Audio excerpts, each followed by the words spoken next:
In 2008, while millions panicked and sold everything they owned, one billionaire sat in his office and smiled. Not because he was heartless, but because he had mastered something most people never will: the ability to feel fear without letting fear make decisions. Today, you will discover the hidden emotional code that separates the wealthy from everyone else. And it has nothing to do with money. Here's what most people don't understand. Rich people feel the same emotions you do: anger, fear, jealousy, excitement. The difference is not in what they feel, it's in what they do next. When something bad happens, your brain releases cortisol. Your heart races. Your palms sweat. This is biology. Everyone experiences this. But here's where the split happens. The average person reacts immediately. Someone criticizes their idea at work. They defend themselves instantly. They lose money on an investment. They panic sell within minutes. They see an opportunity, they jump without thinking. Wealthy individuals have trained themselves to pause. Just 3 seconds. In those 3 seconds, they create space between the emotion and the action. They feel the anger, but they don't speak. They feel the fear, but they don't move. They feel the excitement, but they don't commit. Think about a pressure cooker. If you open it immediately, everything explodes. But if you wait, let the steam release slowly, you stay in control. There was a CEO named Marcus who built a tech company from nothing. In a board meeting, an investor publicly humiliated him, calling his strategy stupid in front of everyone. Marcus felt rage. His face turned red, but he didn't speak. He counted to 3. Then he calmly asked, "Can you explain what specific part concerns you?" That response changed everything. The investor respected him more. The board saw leadership, and Marcus kept his power. The 3-second rule is not about suppressing emotions. It's about creating a gap, a space where you choose your response instead of letting your emotions choose for you. Now here's the second principle, and this one sounds cold, but it's actually liberating. Wealthy people don't attach their emotions to outcomes. They attach emotions to process. Let me show you what this means. Imagine 2 people starting a business. Person A pours their heart into the idea.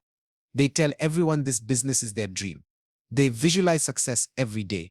They emotionally marry the outcome. When the business struggles, they feel like they are drowning. Every setback is personal. Every failure is an attack on their identity. Person B approaches it differently. They are excited about the process. They love the problem solving. They enjoy the learning. They care about the outcome. But their emotional energy goes into what they can control: their actions, their decisions, their growth. When the business struggles, they feel disappointed, but not destroyed, because their identity isn't tied to the result. There's a story about a woman named Claire. She was a graphic designer who dreamed of opening her own agency. She saved for 2 years. She launched. She worked 18-hour days. She believed this was her purpose. 6 months in, she had 3 clients. All 3 left in the same week. Claire felt devastated. She cried for days. She told her friends she was a failure. She almost gave up. But then something shifted. She stopped saying, "I'm a failed business owner," and started saying, "I'm someone learning how to build a business." She detached her emotions from the outcome and attached them to the journey. She focused on what she could control: her outreach, her skills, her network. 2 years later, she had a successful agency. But more importantly, she was happier during the struggle because she wasn't emotionally bleeding every time something went wrong. Rich people understand this deeply. They care about winning, but they don't let their emotional survival depend on winning. That's the difference. That's the freedom. The third principle is the most powerful, and it's something you can start using today. Wealthy individuals practice emotional anchoring. They choose in advance how they will feel about certain situations. They don't wait for life to tell them how to feel. They decide. Before a stressful meeting, they anchor calm. Before a negotiation, they anchor confidence. Before a setback, they anchor curiosity. They train their emotional state like an athlete trains their body. Let me tell you about Ray Dalio.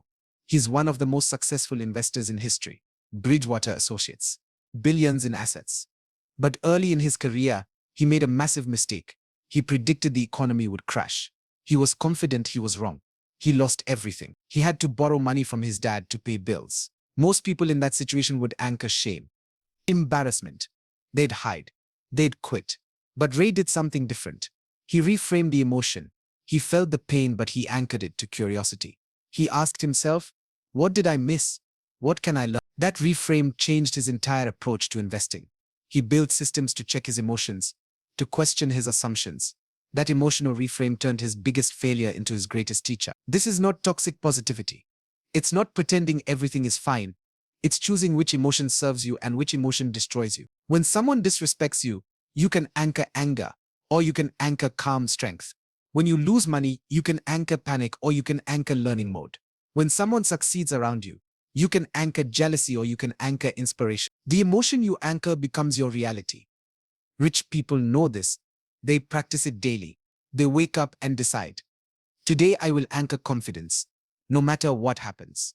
And their brain starts to believe it. Their actions follow. Their results reflect it. Your emotions are not random, they are habits. And like any habit, you can change them. Now, here's the truth nobody wants to hear. But once you understand it, everything changes. Your emotions are not the problem. Your relationship with your emotions is the problem. Poor people run from emotions. They avoid discomfort. They quit when things feel hard. They numb pain with distractions. They seek comfort above growth. Rich people run toward emotions. They see fear as information. They see anger as energy. They see sadness as depth. They don't avoid discomfort. They use it. The wealthiest people on earth are not emotionless robots. They are deeply emotional, but they have learned to treat emotions like data. Fear means something needs attention. Excitement means energy is available. Frustration means standards are high. They listen to emotions, but they don't obey them. This is the shift. Emotions are passengers in your car, not the driver. You feel them, you acknowledge them, but you keep your hands on the wheel. When you master this, you stop being a victim of your feelings. You stop saying, I'm just an emotional person, as an excuse. You start saying, I feel this, and I choose this. That's power. That's freedom.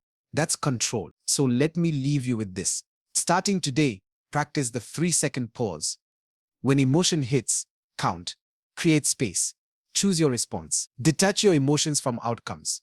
Fall in love with the process, not just the result. Your identity is not your success or failure. It's who you are becoming. And anchor your emotions in advance. Decide how you want to feel before life tries to decide for you. The rich don't control emotions by ignoring them. They control emotions by mastering the relationship with them, by treating them as tools, not as masters. You have the same brain, the same heart, the same capacity. The only question is, will you let your emotions control you, or will you finally take control? The choice has always been yours.